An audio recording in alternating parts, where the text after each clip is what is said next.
Suicide కాదు, హత్యే. ఒకే ఫ్యామిలీలో నలుగురు మృతి కేసులో వీడిన మిస్టరీ అంటూ చూస్తూ ఉన్నామండి. సో నల్గొండలో జరిగింది కదండి.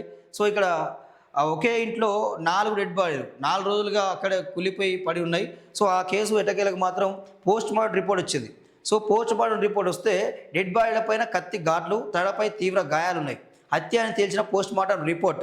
సో మహమ్మద్ సుల్తాన్, ఆమె భార్య హసీనా, కూతురు అప్సరా, కొడుకు ముజామిల్. సో వీళ్ళ నలుగురిని చంపేసి ఒకే ఇంట్లో వేసి తాళం వేసి వెళ్ళిపోయారు. సో ఏం జరిగింది ఏందని ఎంక్వైరీ చేస్తే మొత్తం మీద వీళ్ళని ఆత్మహత్య కాదు, హత్య అని చెప్పి తేలింది. పోలీసులకు సవాల్గా మారిన కేసు. ఇప్పటి వరకు దొరకని ఆధారాలు. పలు కోణాల్లో విచారిస్తున్న నల్గొండ పోలీసులు. నల్గొండ జిల్లా కేంద్రంలోని తెలంగాణ కాలనీలో ఒకే కుటుంబానికి చెందిన 4 హత్యకు గురైనట్టు పోలీసులు నిర్ధారణకు వచ్చారు. ఇంట్లో 4 చనిపోయి ఉండడంతో అనుమానాస్పద మరణాలుగా కేసు నమోదు చేశారు. మొదట సూసైడ్ అయి ఉంటుందని భావించినప్పటికీ పోలీసులు ప్రాథమిక విచారణ, పోస్ట్ మార్టం రిపోర్ట్ ఆధారంగా పక్కా ప్లాన్ ప్రకారం జరిగిన హత్య అని తేలింది.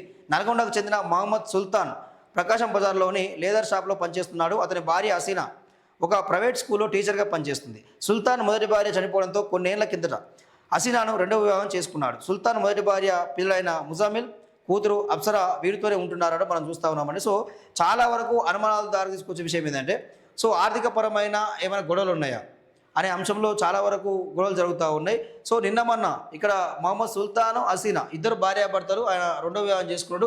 వాళ్ళు కూడా పలుమార్లు చాలా వరకు పెద్ద గొడవలు పెట్టుకున్నారట, పెద్దగా అరుపులు వినిపించాయని చెప్పి చుట్టుపక్కల వారైతే చెప్పడం జరుగుతూ ఉంది. దీంతోపాటు ఈ మహమ్మద్ సుల్తాన్ కొడుకు ముజామిల్ ఈ భువనగిరికి సంబంధించి ఒక అమ్మాయితో లవ్లో ఉన్నాడు.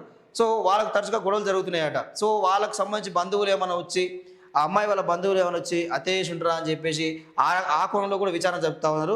దీంతోపాటు హసీనా ఇప్పటికే ఇది 3వ పెళ్ళి. అంటే గతంలో ఇప్పటికే 3 పెళ్ళిళ్ళు అయిపోయినాయట. సో ఇది 4వ పెళ్ళి.